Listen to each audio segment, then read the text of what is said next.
बात करते हैं हमारे अगले बहुत ही इंपॉर्टेंट टॉपिक के बारे में, that is resonance and hyper conjugation. दो इफेक्ट्स हैं, अगेन ये परमानेंट इफेक्ट्स है, बहुत इंपॉर्टेंट इफेक्ट्स हैं, ठीक है ना। इसके बारे में काफी सारे क्वेश्चंस, काफी सारे कॉन्सेप्ट्स आपको बहुत क्लैरिटी के साथ आने चाहिए, समझने चाहिए। Resonance and hyper conjugation, okay. सबसे पहला चीज क्या है, रेजोनेंस क्या होता है। रेजोनेंस ये नाम बहुत बार सुना होगा, ठीक है ना। तो ये इन जनरल रेजोनेंस का मतलब जरा थोड़ा सा एक जेनेरिक जनरलाइज मीनिंग आपको अगर मैं समझाऊं, बहुत ही सिंपल तरीके से आप समझिए, it is nothing but the distribution of charge. क्या है रेजोनेंस का मतलब बच्चों, डिस्ट्रीब्यूशन ऑफ चार्ज, बस इतना ही है अगर आप देखो। अच्छा, डिस्ट्रीब्यूशन ऑफ चार्ज से क्या होगा मुझे बताओ। मैंने आपको थोड़ी देर पहले ये सिखाया कि जब भी ऑर्गेनिक केमिस्ट्री में कार्बन के ऊपर या किसी एक एटम स्पीशीज के ऊपर चार्ज है तो वो अच्छा नहीं है, और चार्ज आपने डिफ्यूज कर दिया, डिस्ट्रीब्यूट कर दिया, तो स्टेबिलिटी बढ़ गई। तो क्या कहना है इसे कि डिस्ट्रीब्यूशन ऑफ चार्ज जितना ज्यादा होगा स्टेबिलिटी भी उतनी ज्यादा होगी। बोलो हाँ या ना। क्या ये बात समझ में आ रही है, भेजे में जा रही है, क्या बोल रहा हूं, है ना। तो जितना आप चार्ज को डिस्ट्रीब्यूट करते जाओगे उतनी स्टेबिलिटी बढ़ेगी। इस डिस्ट्रीब्यूशन के फंडे को आप बोलते हो रेजोनेंस। क्या बोलते हो इसको आप, रेजोनेंस। ये हुआ उसका basic idea, basic concept, basic meaning, है ना। अब जरा टेक्स्ट बुक की भाषा में या जो एक डेफिनेशन की भाषा उसमें उसको क्या बोलते हैं देखते हैं। There is a phenomenon, sorry, there is a phenomenon in which two or more equivalent structures of a same compound can be written where the position of the atoms is identical but the position of the arrangement or position of the electrons is different. This phenomenon is called resonance. यानी कि अब ध्यान से इसको जरा मैं आपको हिंदी में समझाता हूं, ठीक है ना। क्या बोलता है वो, क्या बोल रहा है देखो। वो बोल रहा है कि एक ही कंपाउंड के टू और मोर स्ट्रक्चर्स लिखने हैं जहां पर एटम्स की पोजीशन को चेंज नहीं करना है, इलेक्ट्रॉन्स की पोजीशन को चेंज करना है। ऐसे स्ट्रक्चर को हम रेजोनेंस स्ट्रक्चर बोलते हैं। क्या ये बात समझ में आई।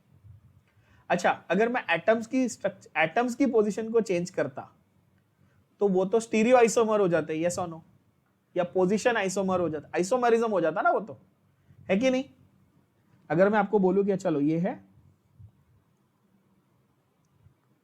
ये ब्यूट 1 है और ये ब्यूट 2 है ना। तो ये क्या हुआ, यहां पर मैंने पोजीशन ऑफ डबल बॉन्ड को बदल दिया, बरोबर है बच्चों, यस हाँ या ना।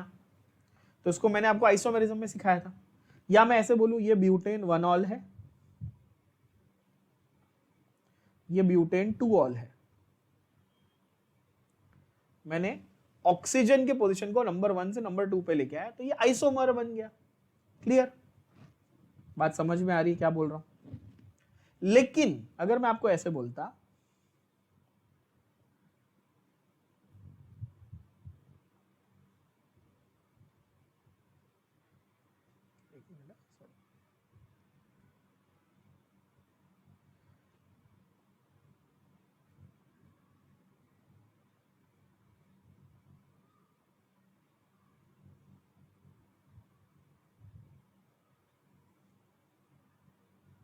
आपको मैं ऐसे बोलता, सॉरी, इस तरह से कि भाई एक कार्बन एटम है, उसके पास चार्ज भी है और उसके बाजू में डबल बॉन्ड है, उसके बाजू में एक मिथाइल ग्रुप लगा हुआ है। तो यहां पर अगर मैं बोलूं कि अच्छा ये पाई इलेक्ट्रॉन्स इसके, सॉरी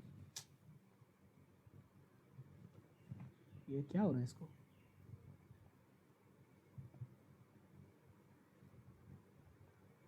ऐसा हो गया समझो, विद दिस वैसे बोल रहा हूं, चार्ज है, डबल बॉन्ड है, सिंगल बॉन्ड है, ऐसा फंडा है। और ये पाई इलेक्ट्रॉन इसके पास चले जाएंगे तो इसके ऊपर पॉजिटिव चार्ज आ जाएगा, और ये पाई इलेक्ट्रॉन इसके पास जाएंगे तो इसके पॉजिटिव चार्ज को न्यूट्रलाइज कर देंगे। तो यहां पर क्या शिफ्ट हुआ, क्या कार्बन ने अपनी जगह बदली, नहीं। किसने जगह बदली, सिर्फ इलेक्ट्रॉन्स ने अपनी जगह बदली, करेक्ट। तो इसलिए इसको रेजोनेंस स्ट्रक्चर बोलेंगे। सबसे बढ़िया एग्जांपल इसका क्या है, सबसे बढ़िया एग्जांपल इसका है बेंजीन रिंग, जो आप लोग बचपन से पढ़ रहे हो स्कूल लेवल से, है ना। ऐसे हम लोग स्कूल में बेंजीन रिंग को ऐसे बनाते थे, जहां पर आपने सिर्फ डबल बॉन्ड की पोजीशन चेंज की। क्या आपने कार्बन को अपनी जगह से हटाया? नहीं। क्या आपने हाइड्रोजन को अपनी जगह से हटाया, एटम्स को? नहीं। आपने सिर्फ इलेक्ट्रॉन्स की पोजीशन को चेंज किया और आपने इसको रेजोनेंस बोल दिया। क्या ये बात समझ में आई? बोलो हाँ या ना। यस बच्चों, तो इस तरह से आपका रेजोनेंस स्ट्रक्चर तैयार होता है। फिर से समझो, there are two or more structures of the same compound where there is identical position of atom, atom की पोजीशन नहीं बदली, इलेक्ट्रॉन्स की पोजीशन बदल दी, तो रेजोनेंस होगा। ऐसे स्ट्रक्चर को हम रेजोनेंस स्ट्रक्चर और कैनोनिकल स्ट्रक्चर्स बोलते हैं। क्या बोलते हैं? Canonical structures. कैनोनिकल का बेसिकली मतलब होता है कि ये इमेजिनरी है। कैसे हैं ये? इमेजिनरी, वर्चुअल स्ट्रक्चर्स है, ये रियल में एग्जिस्ट नहीं करते, ये हम ड्रॉ कर रहे हैं पेपर पे। क्या रियलिटी में ऐसा है कि इलेक्ट्रॉन यहां से यहां जंप कर रहा है? ऐसा होता है? एक्चुअल में ऐसा होता है? नहीं, ये हम रिप्रेजेंटेशन बना रहे हैं। तो आपके दिमाग में ये सवाल आएगा कि सर जब रियलिटी में ऐसा हो ही नहीं रहा तो हम क्यों बना रहे हैं रिप्रेजेंटेशन? ये भी सवाल आएगा आपका, है ना? तो आगे इसका जवाब मिलेगा, टेंशन मत लो, आगे इसका मतलब समझ में आएगा। तो रेजोनेटिंग स्ट्रक्चर्स के लिए जैसा मैंने कहा कि आप रेजोनेंस सुनते ही सबसे पहले आप किसकी, कौन से एग्जांपल की बात करेंगे? आप हमेशा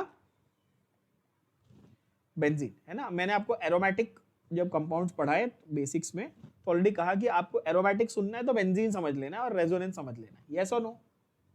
यस बच्चों, यस।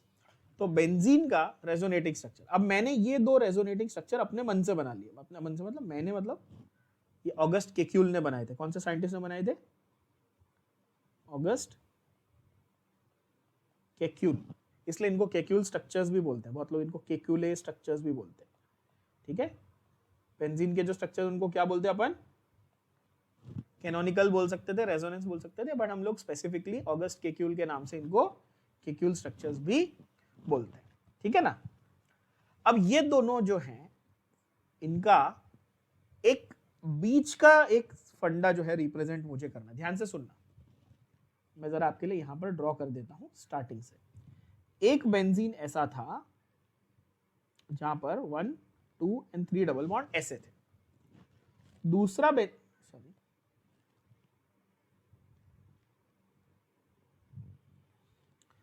बेंजीन ऐसा था जहां पर 1, 2 and 3 ऐसे डबल बॉन्ड थे।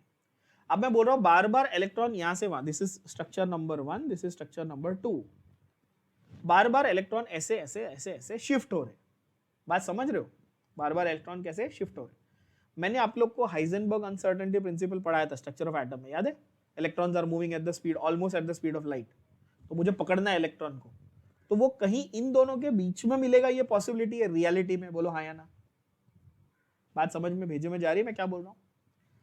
ना ही स्ट्रक्चर नंबर 1 ना ही स्ट्रक्चर नंबर 2। रियलिटी में स्ट्रक्चर कौन सा बनेगा बताओ, जिसमें स्ट्रक्चर नंबर 1 और 2 का एक हाफ वे, मतलब अगर मैं नंबरिंग कर दूं तो आपके लिए देखो ये आसान हो जाएगा। अगर मैं ऐसे बोलूं कि नंबर 1, 2, 3, 4, 5 और 6 था, सेम वे इधर पहले केस में मैंने 1, 3 और 5 पे डबल बॉन्ड बनाए थे, सेकेंड केस में मैंने 2, 4 और 6 पे डबल बॉन्ड बनाए। क्लियर ना? लेकिन इंटरमीडिएट जो इन दोनों के बीच का एक स्ट्रक्चर बनेगा बच्चों, वो रियल स्ट्रक्चर होगा। वो क्या होगा? रियल। और ये दोनों को मैं क्या बोलूंगा? कैनोनिकल, यानी कि मैंने जो बताया वर्चुअल या इमेजिनरी स्ट्रक्चर। अब गया भेजे में, जो दो एक्सट्रीम्स है वो कैसे हैं? कैनोनिकल है। और जो रियल है वो क्या है? वो बीच में, दोनों के इंटरमीडिएट, दोनों के बीच में कहीं पे ये स्ट्रक्चर आता है। ये जो रियल वाला है इसको हम लोग बोलते हैं रेजोनेंस हाइब्रिड। क्या बोलते हैं? क्या बोलते हैं इसको? रिपीट करेंगे सब बच्चे, इसको क्या बोलते हैं? Resonance hybrid. बायो वाले बच्चों को अगेन हाइब्रिड वर्ड अच्छे से समझ में आएगा, मैंने बताया ना, घोड़े और गधे के बीच में खच्चर होता है ना, म्यूल, दो एक्सट्रीम्स के बीच में जो है वो हाइब्रिड होता है कि नहीं? तो वैसे यहां पर है रेजोनेंस हाइब्रिड। किसका? बेंजीन का। तो अपन इतना कॉम्प्लिकेटेड स्ट्रक्चर तो नहीं बनाएंगे बार बार, अपन इसको रिप्रेजेंट कैसे करेंगे? अपन बहुत सिंपल तरीके से रिप्रेजेंट करेंगे, सिर्फ एक हेक्सागन और उसके अंदर सर्कल। हेक्सागन के अंदर सर्कल बना दिया, मतलब ये किसकी रिप्रेजेंटेशन है? ये बेंजीन के रेजोनेंस हाइब्रिड स्ट्रक्चर की रिप्रेजेंटेशन है। क्या ये बात समझ में आई? बहुत ही सिंपल और बहुत ही इजी। यस बच्चों, बढ़िया है ना। तो बेंजीन का रेजोनेंस हाइब्रिड आपको बेसिक आइडिया समझ में आ गया। क्लियर? क्या होता है यहाँ पर? मूवमेंट ऑफ इलेक्ट्रॉन्स होता है एक जगह से दूसरी जगह। अगर आपको मूवमेंट भी दिखाना है तो मैं आपको वो भी सिखा देता हूं। अगर आपको मूवमेंट दिखाना है बेंजीन का, इलेक्ट्रॉन्स का, कुछ इस तरह से, तो electrons will move from here here, इस तरह से, है ना। तो एक यहां वाले इलेक्ट्रॉन इधर जाएंगे तो डबल बॉन्ड यहां आ गया, ये वाला डबल बॉन्ड यहां आ गया तो ये वाला डबल बॉन्ड यहां आ गया। ये कॉन्स्टेंटली चलते रहेगा। फिर वापस से ये इधर आ जाएंगे, ये इधर आ जाएंगे, ये इधर आ जाएंगे। तो ये इसीलिए डबल हेडेड एरो, समझे आप? डबल हेडेड एरो से आपको रेजोनेंस दिखाना है कि ये वाला स्ट्रक्चर, फर्स्ट वाला स्ट्रक्चर सेकंड में कन्वर्ट हो रहा है, सेकंड वाला फर्स्ट में कन्वर्ट हो रहा है। दोनों भी रियल नहीं है, इन दोनों के बीच का जो है वो हाइब्रिड जो है वो एक्चुअली रियल स्ट्रक्चर है और वो सबसे स्टेबल स्ट्रक्चर है। क्या ये बात समझ में आई? खैर, तो यहां पर आपके पास रेजोनेंस स्ट्रक्चर ऑफ बेंजीन ऐसे बनता है। हाइब्रिड स्ट्रक्चर जो है, हाइब्रिड रेजोनेंस हाइब्रिड जो है वो सबसे स्टेबल होता है, ये याद रखना। ओके, डायरेक्टिव इन्फ्लुएंस पे अपन वापस आएंगे। अभी आपको ये थोड़ा सा बाउंसर जाएगा। पहले समझ लेते हैं कि थोड़ा सा और स्ट्रक्चर के बारे में।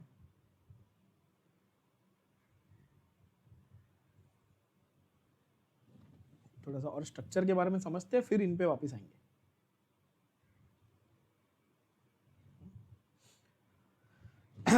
और जरा स्ट्रक्चर के बारे में क्या बोलता है। तो देखो, तुम्हारे पास बेंजीन में 6 कार्बन है, बरोबर है। हेक्सागोनल अरेंजमेंट में लगाए हुए बच्चों। कार्बन और कार्बन के बीच में सिंगल बॉन्ड पहले लगा दो। क्या लगाओगे पहले? Single bond. हर कार्बन के ऊपर क्या लगाएंगे आप बच्चों? हाइड्रोजन, है ना। एंड ऑल्टरनेट कार्बन के ऊपर आप क्या लगाएंगे? Double bond. ऑल्टरनेट कार्बन के ऊपर आप क्या लगाएंगे बच्चों? Double bond. ये आपका रियल स्ट्रक्चर है बेंजीन का। अच्छा, इसका मैं मॉलिक्यूलर फॉर्मूला लिखने बोलूं तो क्या बोलोगे? C6H6। काउंट करो कितने कार्बन और कितने हाइड्रोजन दिख रहे हैं आपको? C6H6 दिख रहे हैं सब बच्चों को?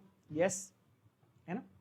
और मैंने आपको क्या बताया कि यहां पर जो आपका इलेक्ट्रॉन्स का मूवमेंट है वो इस तरह से होगा, है ना, कि ये वाले इलेक्ट्रॉन्स यहां जाएंगे, ये वाले इलेक्ट्रॉन्स यहां जाएंगे। ये कॉन्स्टेंटली जो डिस्ट्रीब्यूशन चल रहा है इलेक्ट्रॉन्स का, इस डिस्ट्रीब्यूशन को आप क्या बोलते हो? इसको आप रेजोनेंस बोलते हो, है ना।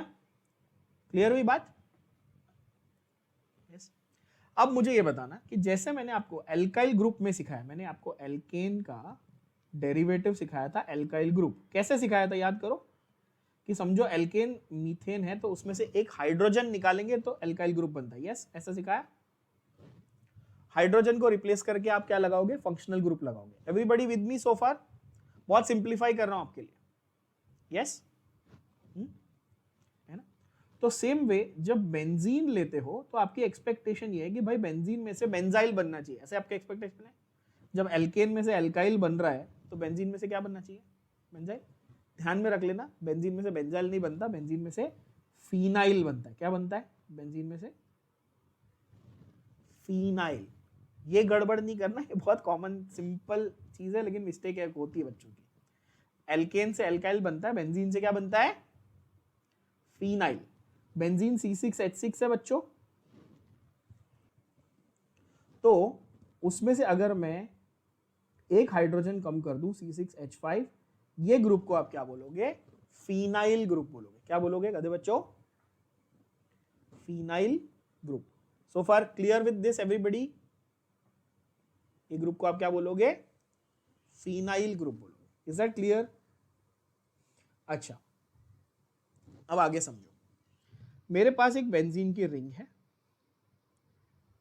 ये मैंने उसका हाइब्रिड स्ट्रक्चर बना दिया और मैंने एक हाइड्रोजन हटा के उस पर ये ग्रुप लगा दिया OH। क्लियर? सिंपल हो गया। इसको मैं बोलूंगा मोनो सब्स्टिट्यूटेड बेंजीन। क्या बोलूंगा बच्चों?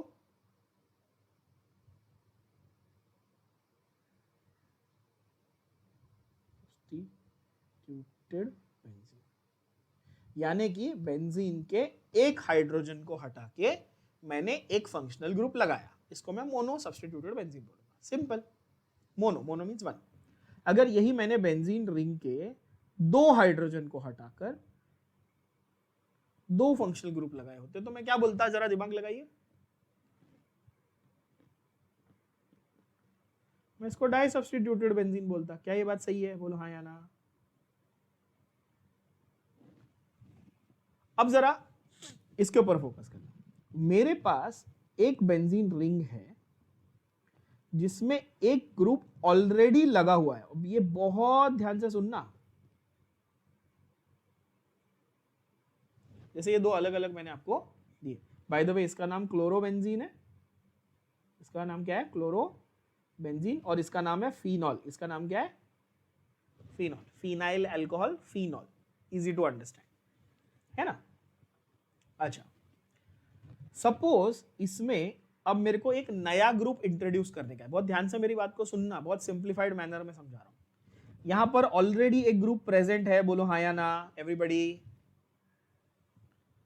एक ग्रुप आपके पास पहले से प्रेजेंट है, नया ग्रुप आप इंट्रोड्यूस करना चाहते हो, एक और नया ग्रुप आप इंट्रोड्यूस करना चाहते हो। फॉर एग्जाम्पल मान लो कि आपको इसमें एक मिथाइल ग्रुप को इंट्रोड्यूस करना है। किसको इंट्रोड्यूस करना है? रिएक्शन क्या हो भाड़ में गया, मेरे को उसका चिंता नहीं है, रिएक्शन देखा जाएगा। मैं आपको ये बोल रहा हूं, आपको मिथाइल ग्रुप को इसमें इंट्रोड्यूस करना है। अब आपसे सवाल मेरा ये है, और बहुत इंपॉर्टेंट सवाल है, ध्यान से सुनना, कि ये मेरे पास क्लोरोबेंजीन था। अब मेरे पास मिथाइल ग्रुप लिखने के लिए कितनी पोजीशंस अवेलेबल है? 1 2 3 4 5। क्लियर? यस और नो? अब मैं कैसे डिसाइड करूं कि मिथाइल को मैं नंबर 2 3 4 5 6 किधर लिखने का, कैसा डिसाइड करूं? सवाल समझ में आया? एकदम बढ़िया तरीके से समझ में आया।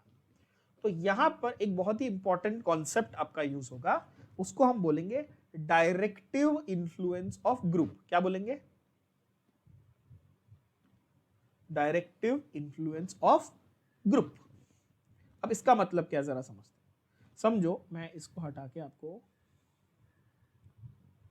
एक दूसरा और एक एग्जांपल इसमें डाल देता हूं ताकि और क्लैरिटी आ जाए। बेंजाल्डिहाइड, मैंने एक एग्जांपल डाल दिया,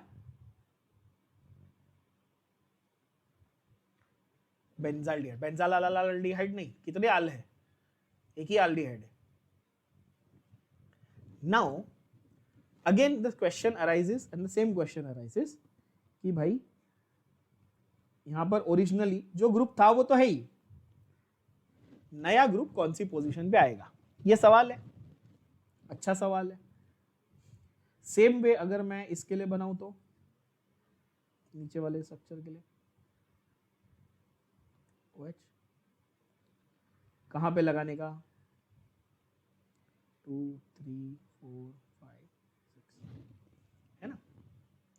तो हमें इन पोजीशंस के नाम भी पता होने चाहिए। क्या नाम पता होने चाहिए? पोजीशंस के नाम, जो मैं ऑलरेडी आपको काफी डिटेल में सिखा चुका हूं। बच्चों याद कर लेना, सेकंड पोजीशन को हम ऑर्थो बोलते थे, याद है?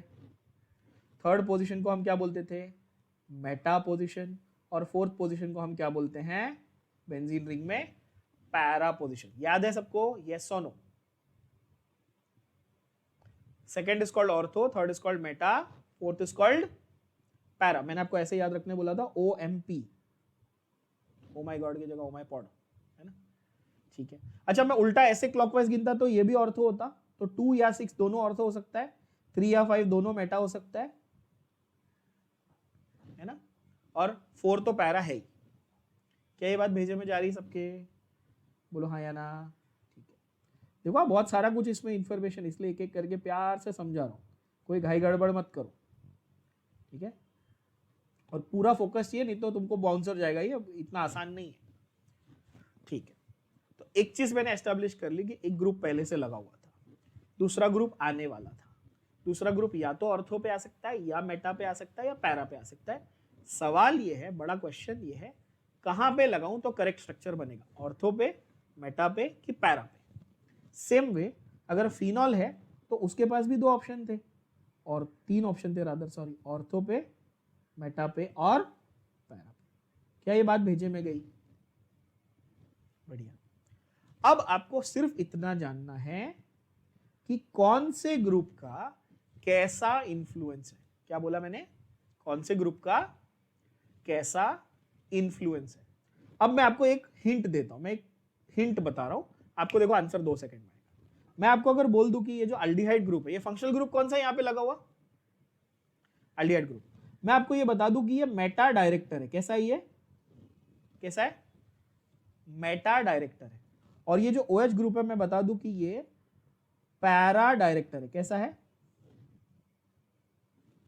तो आपको आंसर आ जाएगा क्या, हाँ आप बोलोगे सर आ गया आंसर, क्यों, क्योंकि मैंने मेटा डायरेक्टर बोल दिया, मतलब यहां पर CH3 ग्रुप मेटा पोजीशन पे आएगा, क्योंकि जो ऑलरेडी प्रेजेंट ग्रुप था उसने क्या किया, नए ग्रुप को कहां भेजेगा, वो उसको डायरेक्शन देगा, किधर जाने का, मेटा पे जाने का। समझा कि नहीं समझा, इसको बोलते हैं डायरेक्टिव इन्फ्लुएंस। तो क्या बोलते हैं, पिक्चर का डायरेक्टर क्या करता है, एक्टर को बताता ना, एक काम कर, तू उधर खड़ा रहे, तू उधर खड़ी रहे, ठीक है नहीं, तू जा उसको घुसा मार, डायरेक्टर वो बोलता है ना।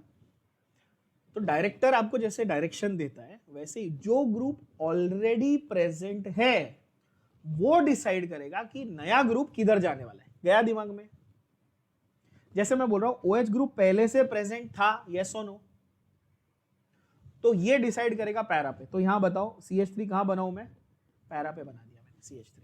क्या ये बात भेजे में गई, बोलो हाँ या ना। अब सवाल आपके दिमाग में नया सवाल ये आ रहा है, क्या नया सवाल आ रहा है बताओ, कि सर ऐसा क्यों हो रहा है, अल्डिहाइड मेटा पे ही क्यों भेज रहा है, OH ग्रुप पैरा पे ही क्यों भेज रहा है, और कोई ऑर्थो पे क्यों नहीं भेज रहा था। ये सारे सवाल आ रहे हैं दिमाग में एक एक करके, आ रहे कि नहीं आ रहे, आने चाहिए।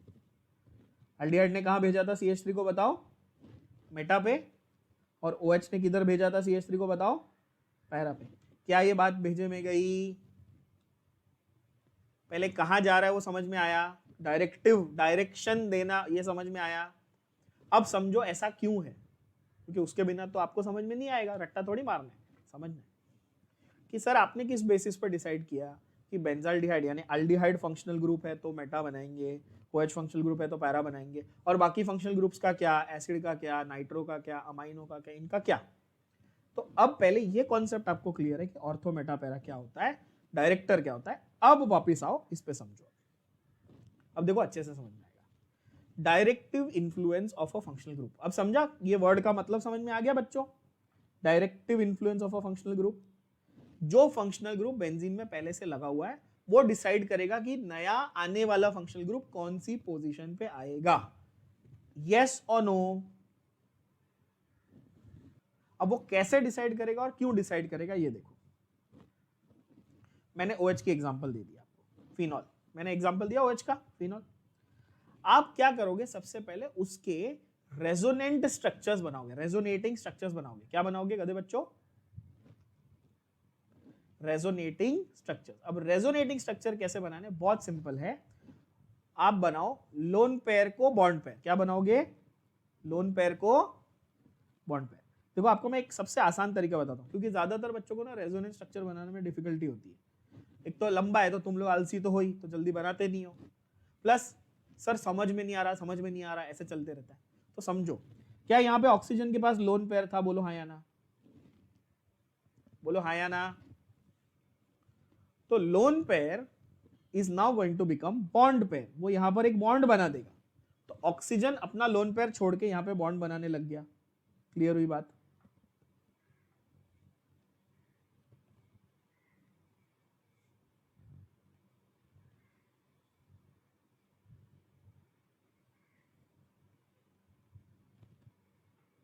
समझो, फिर से जूम करके दिखाता हूं एक बार।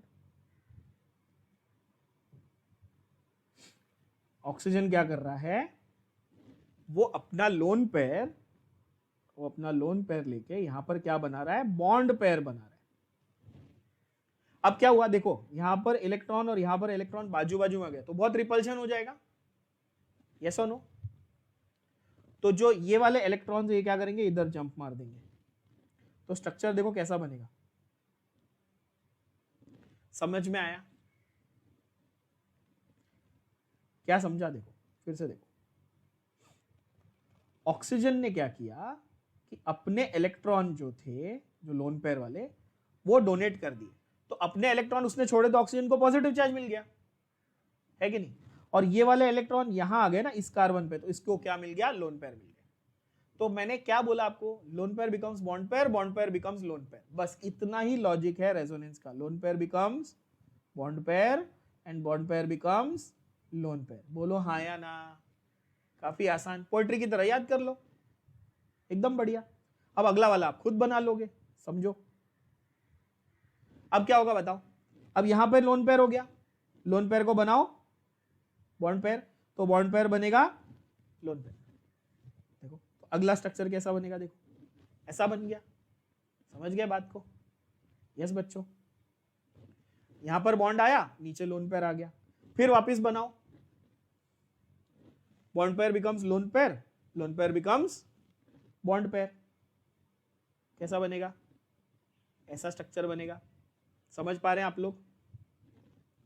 फिर वापस से lone pair becomes bond pair and bond pair becomes lone pair. तो घूम के पूरा का पूरा वापस से स्ट्रक्चर सेम हो गया, ऑक्सीजन को अपने इलेक्ट्रॉन फिर से मिल गए, लेकिन फर्क कहां आया, आपने नोटिस किया कि नहीं? देखो यहाँ पे डबल बॉन्ड कहां थे और यहाँ पे डबल बॉन्ड कहां है, मतलब कि ऑक्सीजन के इलेक्ट्रॉन्स ने बेंजीन के रेजोनेंस में पार्टिसिपेट किया। समझे कि नहीं समझे? ऑक्सीजन के इलेक्ट्रॉन ऐसे घूम के पूरे आ गए। तो ऐसे आपके रेजोनेंस स्ट्रक्चर बनते हैं। अब इस रेजोनेंस स्ट्रक्चर में एक बहुत इंटरेस्टिंग चीज है जो स्मार्ट बच्चों ने तुरंत नोट कर ली होगी। क्या नोट किया आपने? कि देखो ऑर्थो पोजीशन है ना, ऑर्थो पोजीशन पे नेगेटिव चार्ज आया, बोलो हाँ या ना। पैरा पोजीशन पे नेगेटिव चार्ज आया, बोलो हाँ या ना। और वापिस ऑर्थो पोजीशन पे नेगेटिव चार्ज आया, बोलो हाँ या ना। मतलब 2 और 6 दोनों ऑर्थो थे ना, मैंने सिखाया था। क्या मेटा पे आपको कहीं पे चार्ज दिखा? क्या यहाँ पे कहीं पे भी किसी भी स्ट्रक्चर में मेटा पे चार्ज दिखा? नहीं दिखा। मतलब OH का इन्फ्लुएंस ऑर्थो पे हो रहा था और पैरा पे हो रहा था। बात समझी कि नहीं समझी? OH की वजह से चार्ज डेवलपमेंट कहां हुआ? ऑर्थो पे और पैरा पे। तो OH ग्रुप कैसा ग्रुप है? वो पैरा ऑर्थो डायरेक्टर है। कैसा है? कैसा है? Para ortho director. उसका प्रेफरेंस पैरा के लिए होगा। कोई बता सकता है क्यों? क्योंकि अगर नया ग्रुप पैरा पे आएगा तो उसका OH से थोड़ा डिस्टेंस ज्यादा रहेगा। डिस्टेंस ज्यादा मतलब रिपल्शन कम, मतलब स्टेबिलिटी ज्यादा। तो ये पैरा पे भी भेज सकता था और ऑर्थो पे भी भेज सकता था। क्या ये बात भेजे में गई? बोलो हाँ या ना। तो OH ग्रुप को मैंने क्या बोल दिया? मैंने पैरा ऑर्थो डायरेक्टर बोल दिया। काफी क्लैरिटी। कैसे आप डिसाइड करोगे पैरा ऑर्थो डायरेक्टर? आप बोलोगे सारे रेजोनेंस स्ट्रक्चर बनाएंगे, उसमें देखेंगे कि कौन से पोजीशन पे चार्जेस डेवलप हो रहे हैं बिकॉज ऑफ रेजोनेंस, और वो डायरेक्टर बोल देंगे। अगर ऑर्थो और पैरा पे चार्जेस डेवलप हो रहे हैं ड्यू टू रेजोनेंस तो क्या बोलेंगे? Para ortho director. अगर मेटा पे चार्ज डेवलप हो रहे हैं तो क्या बोलेंगे? Meta director. क्लियर हुई बात? तो पैरा ऑर्थो डायरेक्टर अपने को समझा because of development of charge. अब देखो मैं आपको इसको थियोरेटिकली भी समझा रहा हूं।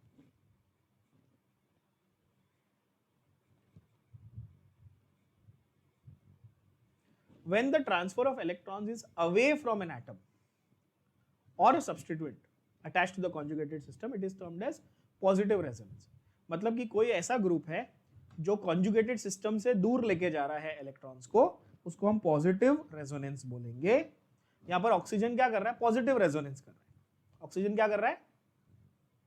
पॉजिटिव रेजोनेंस कर रहा है ना, क्योंकि वो सब्स्टिट्यूएंट से ऑक्सीजन से दूर लेके जा रहा है ना, राइट? ऑर्थो मेटा पैरा में ऑलरेडी आपको बता चुका। Ortho position, Meta position, para position सबको मालूम है अभी। यस, जो आपके सामने स्क्रीन पे आपको दिख रहा है OMP। देखो सारे कॉन्सेप्ट्स आपको समझने। इलेक्ट्रोफाइल क्या करेगा? ऑर्थो और पैरा पोजीशन पे आएगा। थोड़ा दिमाग लगाओ, काय को? इलेक्ट्रोफाइल पॉजिटिवली चार्ज है और मैंने जो अभी स्ट्रक्चर्स बनाए थे उसमें नेगेटिव चार्ज कहां है बताओ जरा? ऑर्थो पोजीशन और पैरा पोजीशन पे है, ये देखो। तो जहां नेगेटिव चार्ज है वहां इलेक्ट्रोफाइल अटैक करेगा। लॉजिकल? यस और नो? बढ़िया। तो जब नया इलेक्ट्रोफाइल आएगा, जैसे मैंने मिथाइल लाया, मिथाइल क्या था? मिथाइल के पास इलेक्ट्रॉन्स की कमी थी। अगर वो CH3+ होता तो समझो मैं ऐसा बोलता ये इलेक्ट्रोफाइल है ना, तो ये कहां आ जाता? ये ऑर्थो और पैरा पे आ जाता। क्लियर हो गई बात? तो ये ऑर्थो और पैरा पोजीशन पे अटैक करेगा when the substituent is electron donating group। तो अब समझा मैंने क्यों इतने कॉन्फिडेंस से बोला कि OH जो है वो पैरा ऑर्थो डायरेक्टर है, क्योंकि उसमें ऑक्सीजन है जो डोनेटिंग ग्रुप है। बोलो हाँ या ना। क्लियर हुई बात बच्चों? ऑक्सीजन के पास लोन पेयर था। तो अब आप खुद मुझे बता सकते हो, बताओ अमाइन लोन पेयर है, डोनेटिंग ग्रुप है कि नहीं? तो ऑर्थो पैरा डायरेक्टर। मुझे बताओ टोलुइन, इसमें एल्काइल ग्रुप लगा हुआ है, CH3 कैसा ग्रुप है, डोनर या विड्रॉइंग? मैंने अभी बताया, बहुत बार बता दिया, AD डोनर है। तो ये कैसा डायरेक्टर है, पैरा ऑर्थो या मेटा? डोनर है तो पैरा ऑर्थो, और विड्रॉइंग होता तो मेटा। क्या ये बात समझी? क्या ये बात क्रिस्टल क्लैरिटी के साथ भेजे में गई बच्चों? बहुत बढ़िया, एकदम बढ़िया। देखो यहाँ पर ऑक्सीजन के पास लोन पेयर है ना। एल्कोक्सी तो बहुत बढ़िया डोनर होते हैं, R ग्रुप, एल्काइल ग्रुप बहुत बढ़िया डोनर होते हैं। यहाँ पे अमोनिया के पास लोन पेयर है, अच्छा डोनर। यहाँ पे अमोनिया के पास लोन पेयर है, अच्छा डोनर। यहाँ पे OH के पास लोन पेयर है, डोनर। NH2 के पास लोन पेयर है, डोनर। सारे डोनर जितने भी हैं वो पैरा ऑर्थो डायरेक्टर होंगे। बहुत बढ़िया, बढ़िया बात समझ में आई? बोलो हाँ यार, एकदम बढ़िया। यस। अब उल्टा करके देख लो, नेगेटिव रेजोनेंस। अब मुझे बताओ, यहां पर बेंजीन रिंग पे एक ऐसा स्ट्रक्चर लगा हुआ है जिसके पास ऑलरेडी मल्टीपल बॉन्ड्स है, दिख रहा है? Nitro group. मैंने क्या बताया था, नाइट्रो ग्रुप विड्रॉइंग में बताया था कि डोनेटिंग में? विड्रॉइंग में बताया था। बेंजीन रिंग पे विड्रॉइंग चीज लगी हुई है। तो अब आप कंपेयर कर लोगे, आप बोलोगे अरे सर ये तो बहुत बढ़िया हो गया, पहले वाले में बेंजीन रिंग पे OH ग्रुप लगा था जो डोनर था, तो वो पैरा ऑर्थो डायरेक्टर था। अब विड्रॉइंग लगा दिया तो क्या करेंगे, बस मेटा डायरेक्टर, बात ही खत्म। अब वो भी मैं प्रूव करके दिखाता हूं क्यों मेटा डायरेक्टर। मैंने एल्डिहाइड का भी एग्जांपल दिया आपको, सेम लॉजिक वहां पे भी अप्लाई होगा। देखिए बच्चों क्या होगा, bond pair becomes lone pair, bond pair becomes lone pair. So यहां पे bond pair becomes bond pair. क्यों? अरे भाई जहां पे इलेक्ट्रॉन्स की कमी होगी तो दूसरी जगह से इलेक्ट्रॉन उसको खींचने पड़ेंगे। अब ये मत भूलना, मैंने आपको केमिकल बॉन्डिंग चैप्टर में बहुत अच्छे से ये बात पढ़ाई है कि NO2 का स्ट्रक्चर ऐसा दिखता है, याद है? जहां पर इधर नेगेटिव चार्ज है ना। तो इस ऑक्सीजन को थोड़ी सी कमी महसूस हो रही है क्योंकि उसको एक ही बॉन्ड बनाने का मौका मिला है ना बच्चों। यस। तो या फिर अगर मैं HNO2 बोलता, क्या बोलता, HNO2 इस तरह से, है ना, या नाइट्रिक एसिड मैंने बोल दिया, तो क्या होता है कि बस आपके पास NO2 ग्रुप जो है, अगर ये NO2 प्लस है तो फिर तो और भी खराब है, क्योंकि भाई ऑक्सीजन के पास बहुत कमी है इलेक्ट्रॉन्स की। तो क्या करेगा, ऑक्सीजन अपना ये इलेक्ट्रॉन यहाँ से बॉन्ड पेयर का इलेक्ट्रॉन जो है वो खींच लेगा। अब जरा इसको ध्यान से देखना, बॉन्ड पेयर के इलेक्ट्रॉन को ऑक्सीजन खींच रहा है ना, एकदम जूम करके दिखा रहा हूँ, देखो भाई कहीं गलती नहीं होनी चाहिए। अब क्या हुआ देखो, this electron has gone here, तो डबल बॉन्ड बन गया, और ये वाला यहाँ चला गया तो ये लोन पेयर बन गया। क्या ये दिख रहा है आप लोगों को? बढ़िया, बहुत बढ़िया। ओके, अब तुरंत क्या होगा, यहां से इलेक्ट्रॉन यहां चले जाएंगे कॉम्पेंसेट करने के लिए, क्योंकि यहां पॉजिटिव चार्ज है ना, खींचेगा ना पाई इलेक्ट्रॉन्स को। तो क्या होगा, स्ट्रक्चर अब नया वाला ये बन रहा है ना, पॉजिटिव चार्ज है ना। अब वापिस इस तरह से,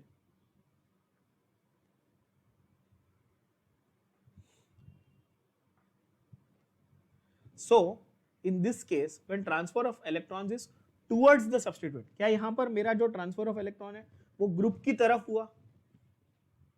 पहले वाले में ग्रुप से दूर जा रहा था, जो फंक्शनल ग्रुप था उससे दूर जा रहा था, oxygen was giving it, here oxygen is taking it, correct?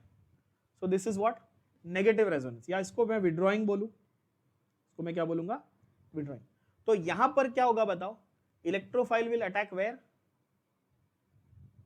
Meta position. यहाँ पे क्या होगा, electrophile will attack on meta position. और मैंने आपको एक तरीका बता दिया, ट्रिक बता दी ऑलरेडी आइडेंटिफाई करने की, कि अगर आप ये टेंशन लेके बैठोगे सर हमको कैसे पता कौन सा विड्रॉइंग है कौन सा डोनेटिंग है। मैंने क्या तरीका बताया कि जिसमें ग्रुप के अंदर ही डबल बॉन्ड या ट्रिपल बॉन्ड दिख रहा है वो सारे के सारे कैसे हैं, वो डोनेटिंग है, और सारे के सारे मेटा डायरेक्टर ही होंगे। क्या आप फटाफट गेस कर पाएंगे अभी? जैसे आपको मैं बोलूं कार्बोक्सिलिक एसिड कैसा है तो आप तुरंत बोलेंगे मेटा डायरेक्टर, बोलो हाँ या ना। जैसे मैं आपको बोलूं सल्फोनिक एसिड कैसा है तो आप तुरंत बोलेंगे मेटा डायरेक्टर, क्योंकि देखो स्ट्रक्चर, फंक्शनल ग्रुप के स्ट्रक्चर के अंदर ही डबल बॉन्ड है, ट्रिपल बॉन्ड है। समझे कि नहीं समझे गधे बच्चों? बस यही तो आपको जानना था, बात समझ में आ गई। आपको मैं एक ट्रिक भी बता दूं, चलो लगे हाथ, आपको मैं ट्रिक भी बता देता हूँ, बच्चों को ट्रिक बहुत अच्छी लगती है आप लोग को। पहले ट्रिक सीख लो, देखो ट्रिक सीख लो, बहुत अच्छे से ट्रिक सीख लो। पैरा ऑर्थो डायरेक्टर क्या है? पैरा ऑर्थो डायरेक्टर और मेटा डायरेक्टर, क्या बोला? Meta director. मेटा डायरेक्टर के लिए याद रखो MM मिठाई वाला, सबने सुना ना, अपने इधर मलाड में बहुत फेमस है MM मिठाई वाला, MMW, MM मिठाई वाला, जिसमें मल्टीपल बॉन्ड हो, वो मेटा डायरेक्टर होगा और वो हमेशा विड्रॉइंग ग्रुप होगा। क्या ये एकदम बढ़िया तरीके से, जोरदार तरीके से याद हो गया? और पैरा ऑर्थो डायरेक्टर क्या था? जिसमें पैरा और ऑर्थो डायरेक्टर होने की कैपेबिलिटी है, वो कैसा ग्रुप रहेगा? वो डोनर ग्रुप रहेगा। अगर ये विड्रॉइंग है तो ये डोनर होगा। कॉमन सेंस, बोलो है ना? M और W उल्टा ही होता है वैसे भी, है ना? ये M है और ये W है, समझ गए ना? जिसमें मल्टीपल बॉन्ड है, जो मेटा डायरेक्टर है वो विड्रॉइंग वाला होगा। ऐसे याद रख लो। क्या ये बात समझ में आई? बहुत बढ़िया। तो आपके पास जब विड्रॉइंग ग्रुप्स हैं तो वो क्या करेंगे? वो मेटा पोजीशन पे अटैक करेंगे। क्या ये बात क्लियर हो गई? इसलिए बेंजाल्डिहाइड को मैंने मेटा डायरेक्टर बोल दिया था कन्वीनियंटली। बात गई भेजे में बच्चा लोग? Everybody yes? Okay, last concept that we are going to study is hyper conjugation. बहुत ही अच्छा कॉन्सेप्ट, बहुत ही इंपॉर्टेंट और बहुत ही यूनिक कॉन्सेप्ट। ठीक है, अभी नॉर्मली हम लोग हमेशा अभी तक बात कर रहे थे कि जो पाई इलेक्ट्रॉन्स है वो शिफ्ट हो रहे हैं, हमेशा यही बोल रहे थे ना हम लोग। क्या शिफ्ट हो रहे हैं? पाई इलेक्ट्रॉन, क्योंकि पाई इलेक्ट्रॉन वीक होते हैं, आसानी से शिफ्ट हो जाते हैं। ये बार बार मैं कहते रहता हूं। डीलोकलाइजेशन है ना, पाई इलेक्ट्रॉन अपनी लोकल जगह से कहीं और चले जाते हैं, तो इसलिए हम लोग जो ओरिजिनल जगह थी उधर से हट गए, तो उसको डीलोकलाइजेशन ये वर्ड बोल दिया। क्या बोल दिया? डीलोकलाइजेशन, है ना? एक ऐसा स्पेशल इफेक्ट आपको दिखता है बच्चों, जिसमें सिग्मा बॉन्ड्स, कौन से? सिग्मा बॉन्ड के इलेक्ट्रॉन भी डीलोकलाइज होने लगते हैं। ऐसे वाले टाइप के इफेक्ट को हम बोलते हैं हाइपर कॉन्जुगेशन। क्या बोलते हैं इसको हम लोग? Hyper conjugation. अब हाइपर कॉन्जुगेशन में आप एक कॉन्सेप्ट, छोटा सा एक चीज याद रखिएगा बच्चों, कि इसको also we call it as no bond resonance. क्या बोलते हैं इसको? No bond resonance. ये याद रख लेना, ये बहुत इंपॉर्टेंट MCQ क्वेश्चन है, डायरेक्ट MCQ क्वेश्चन आपके वेरियस एंट्रेंस एग्जाम्स में। हाइपर कॉन्जुगेशन का दूसरा नाम क्या है गधे बच्चों? No bond resonance. ठीक है ना? इसको नेथन बेकर इफेक्ट भी कहते हैं, बहुत सारी बुक्स में ऐसा दिया हुआ है, but Nathan baker effect is one specific type of this hyper conjugation. But हाँ, आप नो बॉन्ड रेजोनेंस डेफिनेटली इसको बोल सकते हो। ठीक है ना? अच्छा, अब जरा समझो कि हाइपर कॉन्जुगेशन कहाँ होगा, क्यों होगा? क्योंकि यूनिक है भाई, अल्फा हाइड्रोजन है वो तो है, और सिग्मा बॉन्ड्स यहाँ पर चेंज हो रहे हैं भाई, बहुत जरूरी। तो आपके पास एक ऐसा सिंपल सा कार्बोकैटायन है। ये कौन सा कार्बोकैटायन है बाय द वे? ये इथाइल कार्बोकैटायन, आप देख सकते हो। कौन सा ये इथाइल कार्बोकैटायन है ना। ये CH2 है और इसके ऊपर क्या लगा हुआ है? मिथाइल ग्रुप लगा हुआ है। क्लियर बच्चों? तो मैं अगर मेरे कार्बोकैटायन को मेन कार्बन मान लूं, समझो इसको मैं मेन कार्बन मान लूं, तो जो मेन कार्बन या फंक्शनल ग्रुप से जुड़ा हुआ होता है उसको मैं क्या बोलता हूं? याद है ना, टॉटोमेरिज्म में भी पढ़ाया था। क्या बोलता हूं उसको मैं? अल्फा कार्बन बोलता हूं। तो यहां पे मेरे को अल्फा हाइड्रोजन कितने दिख रहे हैं बताओ?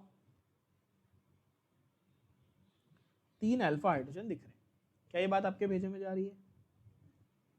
अब देखना कि फिनोमिनन कैसा होने वाला है, ध्यान से देखना। इथाइल कार्बोकैटायन है आपके पास। अगेन, अगर पाई इलेक्ट्रॉन होते तो मैं ये एरो फटक से बना देता, ये तो बहुत इजी है, पता ही है ना। पाई इलेक्ट्रॉन होते हैं बस, है ना, loan pair bond pair bond pair lone pair, ऐसा कर लेते हैं हम लोग। अब यहां पर सिग्मा है। होता ये है कि आप अगर नोटिस करो तो इस कार्बन को इलेक्ट्रॉन्स की कमी है, ये बेचारा फील कर रहा है इलेक्ट्रॉन्स की कमी को।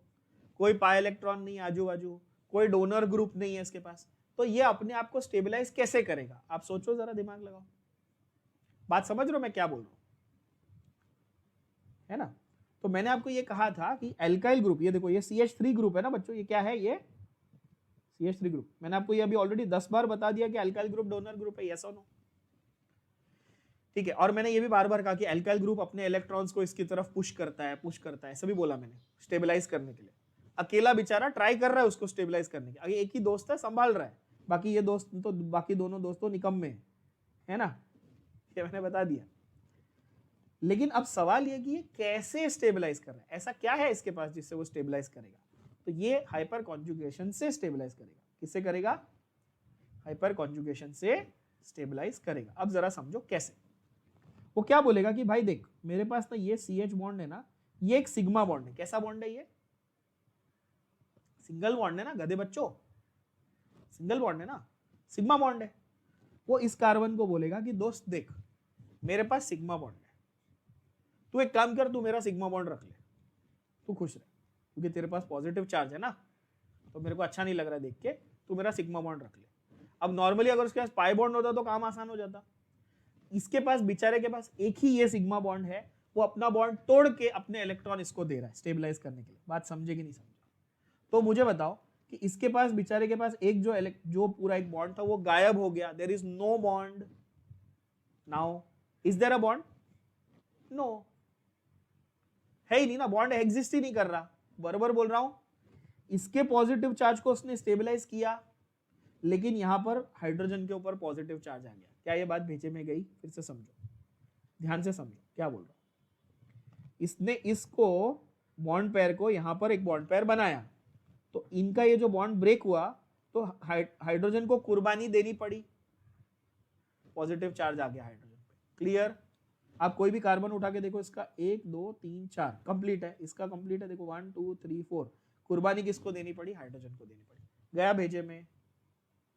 अब देखो यहां पर बॉन्ड दिख रहा है क्या? बोलो हाँ या ना। बॉन्ड दिख रहा है कि हवा में लटक रहा है हाइड्रोजन? हवा में है। Is there a bond?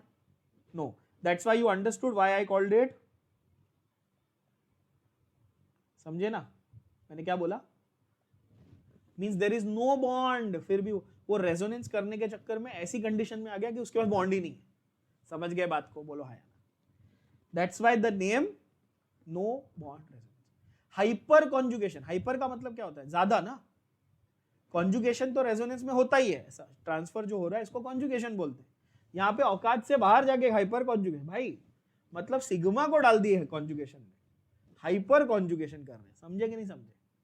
तो मीनिंग समझ में आया वर्ड्स का? No bond resonance, hyper conjugation, yes और नो। अच्छा अब हुआ क्या? अब ये हाइड्रोजन को गरीब बेचारे को देख के इस दोस्त को दुख हुआ, बोला भाई एक काम कर तू मेरे इलेक्ट्रॉन ले ले। अब आपको समझ में आ गया, पहला समझा दो बाकी एकदम धड़ाधड़ समझेगा। देखो वो क्या करेगा, वो इसको दे देगा, फिर ये वाला गरीब हो गया, फिर ये दोस्त बोलेगा एक काम कर नहीं यार तू मेरे इलेक्ट्रॉन रख ले, फिर ये वाला, तो एक बार इधर नो बॉन्ड, एक बार इधर नो बॉन्ड, एक बार इधर नो बॉन्ड। समझे कि नहीं समझे गधे बच्चों? जितने अल्फा हाइड्रोजन है उतनी बार ये घूमेगा। यस बच्चा लोग?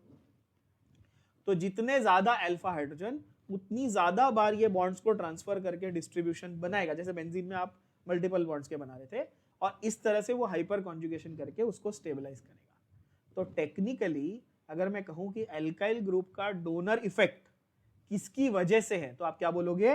हाइपर कॉन्जुगेशन की वजह से है। क्या ये भेजे में गया? यस एकदम बढ़िया बच्चों। तो आप हाइपर कॉन्जुगेशन यूज करके क्या एक्सप्लेन कर सकते हो? आप stability of carbocation and free radical and alkene तीनों को एक्सप्लेन कर सकते हो। एकदम बढ़िया। यहां पे आपको एल्कीन तो दिख ही रहे ना, सबको डबल बॉन्ड तो दिख ही रहे। क्लियर हो गई बात? तो एल्कीन हो या कार्बोकैटायन हो या फ्री रेडिकल हो, तीनों के जो स्टेबिलिटी है उसको एक्सप्लेन करने के लिए आपको हाइपर कॉन्जुगेशन का एप्लीकेशन देखने मिलता है। क्लियर बात? हाइपर कॉन्जुगेशन में एक और इंपॉर्टेंट चीज आपको बता दूं, चलो यहाँ पे एक चीज थोड़ी सी ध्यान दे लो। मैंने क्या बोला कि हाइपर कॉन्जुगेशन कितना अच्छा है? अगर हाइपर कॉन्जुगेशन ज्यादा, इसका मतलब स्टेबिलिटी ज्यादा। बरोबर है? ऐसा बोलूं मैं? आप बोलोगे हाँ। और हाइपर कॉन्जुगेशन किस पे डिपेंड कर रहा है जरा बताइए? अल्फा हाइड्रोजन के ऊपर डिपेंड कर रहा है। तो जितने ज्यादा अल्फा हाइड्रोजन उतना ज्यादा हाइपर कॉन्जुगेशन, उतनी अच्छी स्टेबिलिटी। गया भेजे में? यस और नो? अब मुझे आप लॉजिकली बताइए कि आपको ये और क्लैरिटी के साथ समझा कि नहीं समझा कि मैंने टर्ड ब्यूटाइल कार्बोकैटायन को सबसे स्टेबल क्यों माना था। अब एकदम अच्छे से समझ में आएगा बच्चों को? बताओ। आप बोलोगे सर यहाँ पर ये वाला मेरा मेन कार्बन है तो इसको अल्फा बोलेंगे, इसको भी अल्फा बोलेंगे, इसको भी अल्फा बोलेंगे, इसके पास 3, इसके पास 3, इसके पास 3, 9 अल्फा हाइड्रोजन है, बहुत सारा हाइपर कॉन्जुगेशन देखने मिलेगा। समझे कि नहीं समझे? इसीलिए ये बहुत ही स्टेबल है। क्लियर हुआ? अभी किसी बच्चे ने पूछा था और ऐसा क्वेश्चन जेई में आया भी है, अगर मैं आपको बोलूं CH3 CH2 C+, CH2 CH3 और CH2 CH3, आई थिंक आप में से किसी ने पूछा था ये ना कि अगर ऐसा है तो क्या मैं साइज ऑफ एल्काइल ग्रुप देख के बोलूं क्या कि कितना हाइपर कॉन्जुगेशन या कितना स्टेबिलिटी है? साइज देख के बोलूं? नहीं, मेरे को क्या चेक करना है? अल्फा हाइड्रोजन चेक करने हैं। बताओ यहां पर अल्फा हाइड्रोजन कौन है, कितने? ये केस नंबर 1 कर दिया मैंने, इसको मैं केस नंबर 2 बोल देता हूं, है ना? इसमें 3 मिथाइल ग्रुप में थे, इसमें 3 इथाइल ग्रुप थे। तो तुमको साइज देख के बताना है? नहीं, तुमको ये देखना है कि ये अल्फा है, ये अल्फा है, ये अल्फा है, तो इसके पास 2 2 और 2, इसके पास एक्चुअली 6 अल्फा हाइड्रोजन ही है, तो भी टर्ड ब्यूटाइल ज्यादा स्टेबल है। बात समझी कि नहीं समझी? क्लियर हुआ? बढ़िया। तो the stability will be decided by the number of alpha hydrogens. Clear? चलो बढ़िया, थोड़े एमसीक्यूज भी बात कर लेते हैं। Delocalisation of electrons due to overlap between p orbital and sigma bond, जहां पर सिग्मा बॉन्ड रेजोनेंस में डीलोकलाइजेशन में इन्वॉल्व हो जाए, उसका नाम क्या है? नाम क्या है? Hyper conjugation. और दूसरा नाम क्या बताया था? तो आंसर क्या आएगा? बोथ बी एंड सी। एकदम बढ़िया, समझ में आ गया एकदम। ये आया हुआ क्वेश्चन, ये MHCET में आया हुआ क्वेश्चन, आपके मार्वेल की बुक में सेम क्वेश्चन, सेम वर्ड्स में मैंने वहां से उठा के डाला है। ओके, इनमें से इलेक्ट्रॉन डोनर ग्रुप कौन है? क्या मजाक किया, क्या है, कौन है इलेक्ट्रॉन डोनर ग्रुप? बताओ। बी और सी दोनों, क्योंकि इसके पास नाइट्रोजन गैस ये है, इसके पास ये है। यहां पर आप बोलोगे, आर्ग्यू करोगे नाइट्रोजन गैस लोन पेयर है, लेकिन मैंने क्या बोला था? इसके पास मल्टीपल बॉन्ड्स हैं, तो ये विड्रॉइंग ग्रुप है। क्या आपको अच्छे से समझ में आ रहा है? क्या याद रहेगा? यस बच्चों, बढ़िया। Okay, from the following electron withdrawing group, easy, कौन सा वाला है इलेक्ट्रॉन विड्रॉइंग ग्रुप? पहला वाला, यानी कि NO2 group is the electron withdrawing group. बढ़िया। लास्ट क्वेश्चन, एक इलेक्ट्रोफिलिक सब्स्टिट्यूशन हो रहा है, तो इलेक्ट्रोफाइल कहां जाएगा? नाइट्रोबेंजीन है, कहां पे है, किसमें है? नाइट्रोबेंजीन। ध्यान से सुनना, इसका आंसर बहुत प्यारे तरीके से आपको आना चाहिए बच्चों, एकदम क्लैरिटी के साथ। बेंजीन पे नाइट्रो ग्रुप लगा है, तो मतलब नया वाला ग्रुप कहां आएगा? ऑर्थो की, मेटा की, para? Of course answer will be, सारे बच्चों एक साथ आंसर क्या आएगा? Obviously answer will be Meta position. एकदम क्लैरिटी के साथ बैठ गया, देखो आंसर दे पा रहे हो, है कि नहीं? समझ गए? तो ये है ऑर्गेनिक केमिस्ट्री के सारे बेसिक्स यहां पर डन। आई होप एकदम क्रिस्टल क्लैरिटी के साथ समझ में आ गया। GOC बेसिकली आपका जो बेसिक्स ऑफ ऑर्गेनिक केमिस्ट्री है